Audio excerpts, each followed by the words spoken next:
Hello everyone. The human and the environment relations is one of the most important topics debated among the geographers worldwide. There are various approaches to study the man-environment relationship, and the most popular approach is that of determinism, possibilism, and neo-determinism. So in today's human geography, let's look into these three major approaches. Determinism is one of the most important philosophy that persisted up to Second World War. It is the point of view supporting the environment control on human action. Thus, the variation in the human behavior can be explained through difference in the natural environment. The essence of deterministic school of thought is that the history, culture, society, lifestyle, and stages of development of social groups are largely governed by the environment. The determinist considered man as a passive agent, where the environment will determine the attitude, decision making, and lifestyle of humans. In brief, most of the human activities are as a result or a response to the natural environment is what advocated by determinists.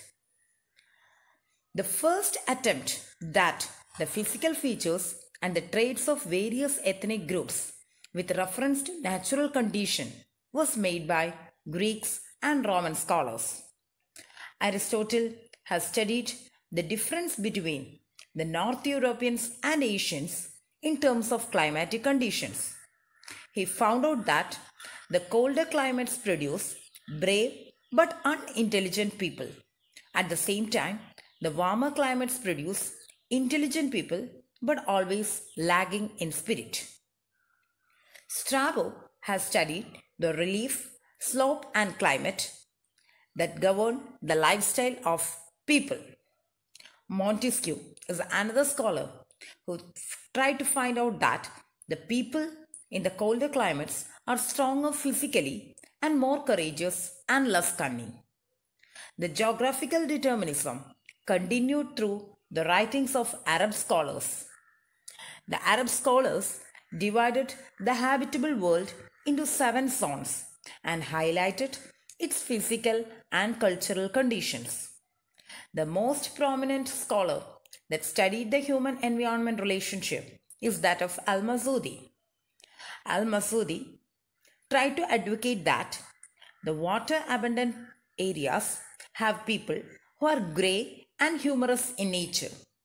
At the same time, the people in the dry and arid areas are short-tempered. The deterministic approach still continued throughout the 19th century. It was the time of Karl Ritter.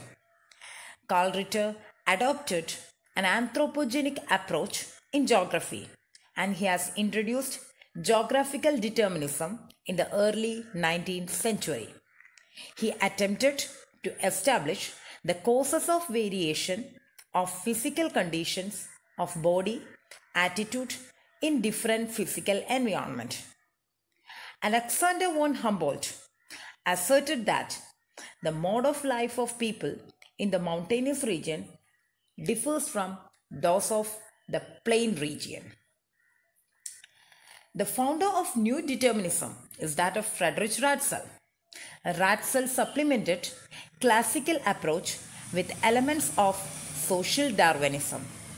He opinioned that similar locations lead to similar mode of life.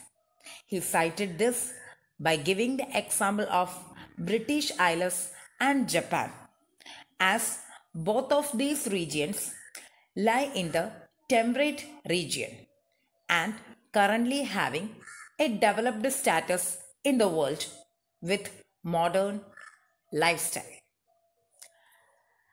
The origin of scientific determinism lie in the work of Charles Darwin. Social Darwinism and the social deterministic point of view is that the environment influences the culture.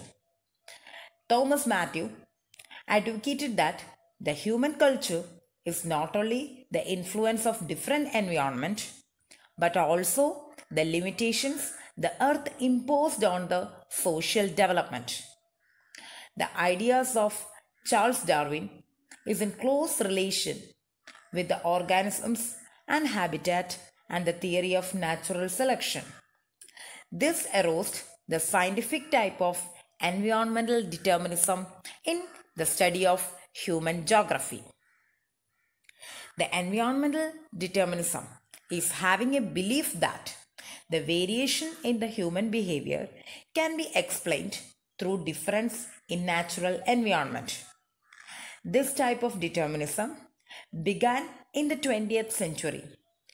The environmentalism in the 20th century became widespread in United States, and the leading proponents of environmental determinism in US were Alan C. Semple and Ellsworth Huntington. Semple distinguishes the attitudinal characteristics of people living in different physical settings. Huntington's philosophy is that the supreme achievement of civilization is always bound up with a particular type of climate, and the variation in such a climate or an environment will lead to pulsation. According to him, the regional and the racial characteristic of people are the products of climate. However, the environmental determinism is being considered oversimplistic by many scholars. They believe that the determinism neglects the cultural factors and affected human behavior. They have neglected the technological development and advancement that man had made on the present day earth. Thus, environmental determinism was criticized by many grounds.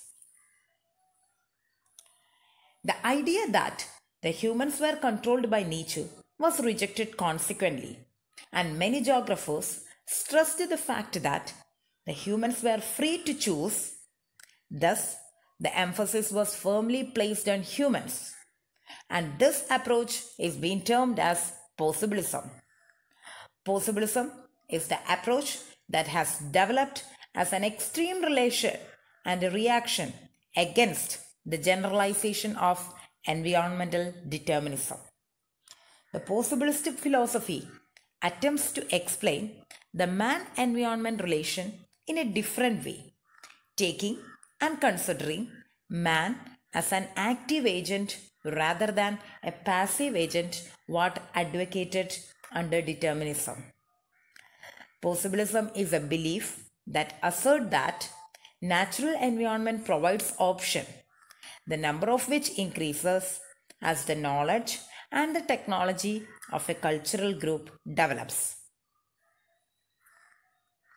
Lucien Febvre was the first who used the word possibilism.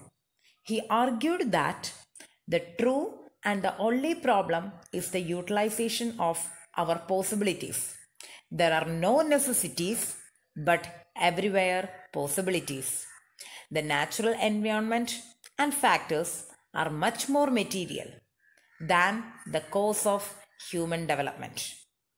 Though the concept of possibilism became more popular only after the First World War, it was Vidal de la Blache who advocated and developed systematically the school of possibilism. He was associated with the French school of geography. The French geographers believe that the physical environment provides a series of possibilities, and also argued that the cultural context and the technological advancement of humans determine how to use the environment. Also, they have excluded extreme climatic conditions and terrain from this factor. Vidal de la Blache studies minimized the influence of environmental activities of man. The central to Vidal's work was the lifestyle that developed in different geographical environments. Blache asserted that the products and the reflections of civilization is based on the physical, historical and social factors of human. He tried to explain the difference between the groups in similar environment and find out that it is not due to the physical environment but variations in attitude, values and habits. The concept of basic philosophy of possibilism is this view. After Vidal de la Blache, the possibilistic concept has grown and widespread on both sides of Atlantic. In France, Jean Brunges was a staunch supporter of possibilism. Outside France, the concept of possibilism was accepted by many scholars. Borrow, an ecologist, gave importance to man than that of environment, and a more acceptable view was presented by Saussure. Saussure asserted that the geographer's role is to investigate and understand the nature of transition from natural to cultural landscape.